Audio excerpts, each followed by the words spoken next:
Good morning. Welcome to Web of Stories. My name is Melinda and I am here with my weekly wrap up. And my phone is crooked again. Why does this keep doing this? Sorry.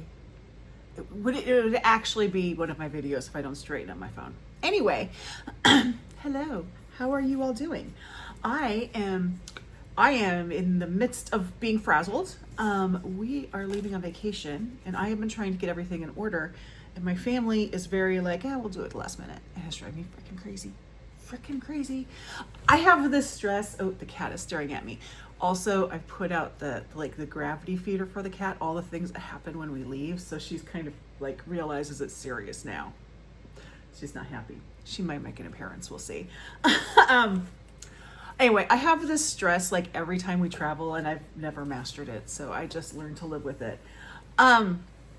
However, on your end, you're not going to miss me because I have like a ton of videos coming out next week that I'm doing today or have already done. So Monday will be a Monday on the Moors. Tuesday will be a tag. Wednesday will be a Wednesdays with Will, which I will get to. Thursday is my April TBR, I think. Yeah, I think it's my April TBR. Friday, there won't be a video Friday because why do it? And then Saturday, there won't be a weekly update, but I have something different planned and that's already up. The only thing is not this coming Monday, but the Monday after that. My Monday on the Moors will probably go up later in the day because I won't have a chance to film it until Monday. And that's like my wrap up for March on the Moors. So there's that. Sort of on my end, what I've decided to do is to use my vacation time to catch up on all the videos in my priority viewing list and make a dent in my watch later list and to catch up on some comments because I'm chronically behind in comments. However, unless I am tagged in a video, like I'm trying to keep up with the Bronte novels tag, unless I'm tagged in a video, I won't be watching any videos that come out between tomorrow and when we get back. Just cause I'm trying to my computer just refreshed on me. Just cause I'm trying to catch up on things and that's what we'll do. But let's talk about this week. I finished, and this should not be a surprise. Last week I only finished one book and I have 5 here that I have finished, because I've been trying to finish stuff up before I go. So let's go through them. And I'm not going to talk about all of them and I'll explain why. The first one I have is Here on Earth by Alice Hoffman. I did a whole video on this last Monday, so I will link to that one if you want to know my thoughts on it, which is, I had thoughts. I definitely had thoughts. I'm crooked again. My phone has this little line thing that shows up when I'm crooked and it's very annoying, so I have to get that gone. Anyway, so link to the video to see that one. The next book I finished, I do want to talk about, and that is this one, The Mare by Angharad, Hampshire. So I found out about this book from Ellen at LMA Book Club, and it immediately sounded fascinating. So I went on search of it, and it is not available in the US, so I had to get it from Blackwell's. This is based on a true story, although the author is pretty clear that she had to construct these characters very much because she only had limited information about them available, sort of the whats and wheres. So she had to create the character. She's very clear, not claiming that this is what these people were really like. And she's probably, my guess is she is probably far more sympathetic to them than they deserved in real life, which is fine. It's her novel and she even says it's fictional. That's fine. But I won't read the whole thing. So this is by, and I'm so glad she puts down the pronunciation of this name, Harmony Braunsteiner, who was an Austrian young lady. She was like 20-ish when World War II broke out. She comes from a not very affluent family. She'd been trying to find different jobs, but she realizes she can get paid quite a lot of money being a prison guard at this place called Ravensbrück, which is a work camp, a concentration camp, right? And she works there. There is a certain, let's say, work ethic. That's a bad term.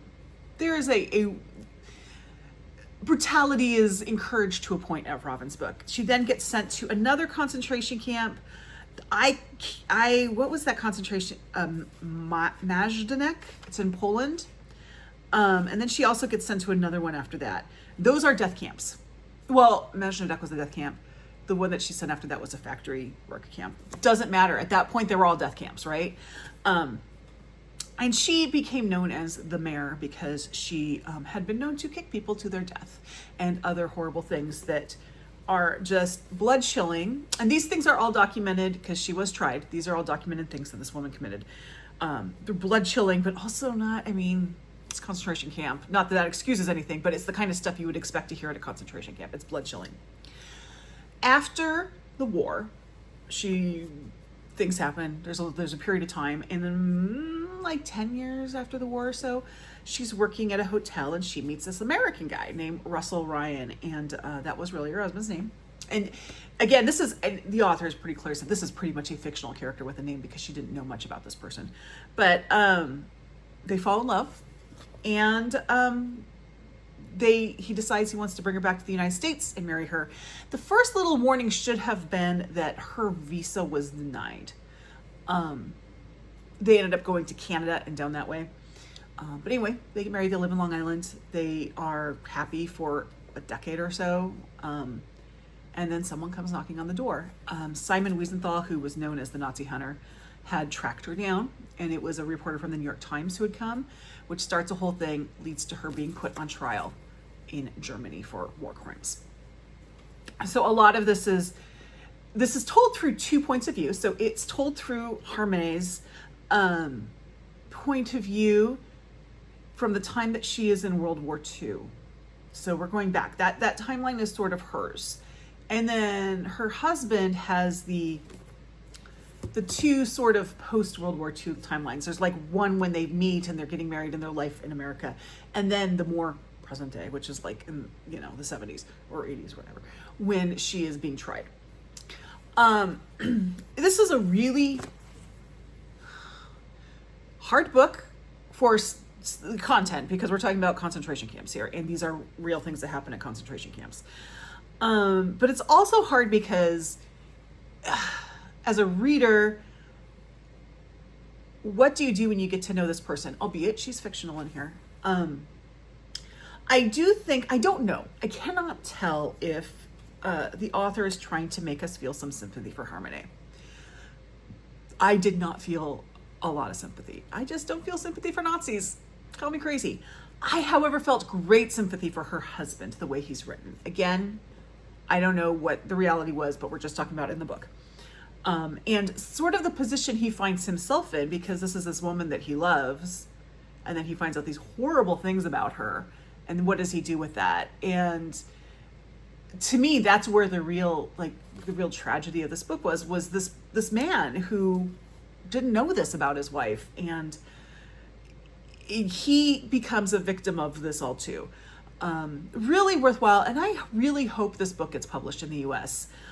It was not expensive. Wonder if I can tell you really quickly how much I paid for it at Blackwell's. It was not expensive. Less than $15. So, and that includes shipping. So if you are open to ordering from Blackwell's, I would recommend getting this book because you can't get it in the US, but it should be in the US. People in the United States need to be reading this book, and it's kind of criminal that it's not in the US right now. The writing style, I think the author has a background in journalism, and the writing style kind of reflects that. So it's not super polished, but it's still good. She gets across what she needs to get across. But yeah, highly recommended. Okay, the next book I finished was this one for Book Naturalist Book Club. This was this month's book, which is The Forest Unseen by David George Haskell. Haskell is he's a professor of biology. And he went out to the forests near where he lives in Tennessee. He's actually British, but he lives in Tennessee at the university. He works at University of the South. He goes out to, I think, old growth. Do they have old growth in Tennessee? I don't know. They have them in Oregon. But he marks out a square meter. He calls that his mandala. And he just watches it for a year and reports each kind of week or whatever, what he's seeing in there. There's a different topic. And when I say he watches, I mean, let me show you his author picture. You can see that. He watches big time.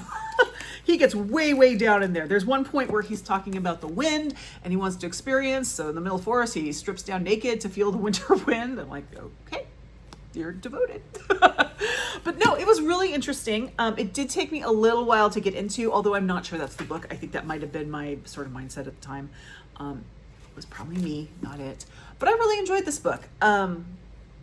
And I would recommend it. I think that it's pretty timeless. Like the last book we did was Spillover, which wasn't exactly timeless. This one is pretty timeless. And it's well written and it's really interesting. And yeah, so I would recommend this one. I'm sure that Heidi at My Reading Life will do a really good, she loves this book. She will do a really good review of it. So keep a watch out for that. It'll be out at the end of this month. She always does them at the end of this month. And she has more of a background in this area, so she can talk to it with more knowledge than I can. So check out hers. But I really enjoyed it.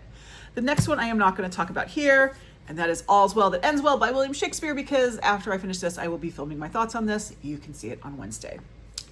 And then finally, I listened to, but I have the physical copy here, The Dutch House by Ann Patchett. I had this audiobook for a very long time and just didn't get to it. And I purchased the audiobook simply because Tom Hanks narrates it. And then this came up in my postal book group. So I said, okay, what better time than now to listen to this audiobook? So I did not actually read this book, but this makes editing easier if I hold this up. This is the story of a brother and a sister. The Dutch house is the house they grew up in. Their mother just left. Their father married a woman who was not the greatest stepmother at one point. Yeah, not the greatest stepmother. They end up having to have their own life. It's really kind of a love letter from a brother to a sister in a lot of ways, in a nice way. I enjoyed it quite a bit. And I don't know why I was so reluctant to read it. I think kind of like The Marriage Portrait. I think when it first came out, there was some immediate sort of lukewarm reviews to it, and that might have turned me off, which I enjoyed it quite a bit. It was very entertaining. I will say I noticed something with Ann Patchett. And so this is a me thing, not a book thing. But I think anyone can read Ann Patchett and, enjoy their books. But if you have a book that you can somehow relate to some point of it, like there is some point of connection between you and the book, that elevates it to the next level. I actually didn't have that with this book. Again, this is just my experience versus the book. It's not a critique on the book. I did have that experience with Tom Lake because hello, COVID, but but I didn't really have this experience. I didn't have a life experience that reflected this at all. But if you might have had a life experience that something in here reflected. And even if you didn't, I still enjoyed this book. I still recommend it. And I do recommend the audio. Tom Hanks is Tom Hanks. He is not an audiobook narrator. That doesn't mean he's bad. That means he has some inflection stuff and everything that probably any other narrator would not be able to get away with. But because it's Tom Hanks' voice saying it, it's okay, if that makes any sense. I think the audiobook is great. Like I gave on my spreadsheet, for audiobooks, I have a rating for narrator and I gave him 5 stars. So I think it's a great audiobook, but Greg at Supposedly Fun in one of his recent weekly wrap-ups talked about it. And one thing he noticed, and I noticed this too, it's like when they say the chapter, like chapter 7, it's mostly he'll say chapter 7 and then go on. But he would say things like, oh, chapter 7, like this very weird way, but it was Tom Hanks. Any other narrator would have annoyed the hell out of me, but it was Tom Hanks. So I was cool with it. But yeah, I enjoyed it. To me, this was an incredibly good book. I think for the right reader, it could be an excellent book. You just need to have that point of connection, which in this case I didn't, but that's fine. I still really enjoyed it, and I still highly recommend it. So that is what I read this week. No update next week. I can tell you the books that I am taking with me on vacation. I am taking Birding with Benefits. I'll put the author down below. The Invisible Life of Euridice Gusmao by Martha Batalha, and Taken at the Flood by Agatha Christie. Those are my print. Oh, and SPQR, because I need to finish that, and then my husband will read it on the way back. Those are the print books I'm taking. And then I will have both my kobo and my audio, or my kobo and my Kindle. And let me tell you how many books that is that I will have with me. One second here. That is 493 books that I will have with me. So I will not be lacking for reading material. I'm also hoping to, I've never done this when I was in Arizona, and I was going to do it last year and it didn't work out, but I'm going to try and visit at least one independent bookstore. I don't know. I just have never done that. Last year I was like, I'm going to do it. And then we all got COVID. So it didn't happen. So my goal is to finish just one. Like if I can just get to one of them. And if you are in the Tucson area and you have an independent bookstore you want to recommend, leave me comments and I will see if I can get my husband to take me there. Yeah. So that's what's going on with that. I have 3 videos I still have to film today and get edited and up today because my computer, when I get that done, the computer is going away. It's going to be put away so I can get stuff ready. So I need to get to do that. Like, subscribe, join my Discord. Oh, if you follow me on social media, you will see pictures from my vacation. I will put some up on Instagram. You'll probably see more on my Facebook because that comes from my private Instagram. So just FYI, information's down below. Yeah, so that's it. I will see you all. Well, you all will see me, but I will see you all in like 10 days or something like that. Anyway, like, subscribe, join my Discord. I'll see you in the next video. Bye-bye.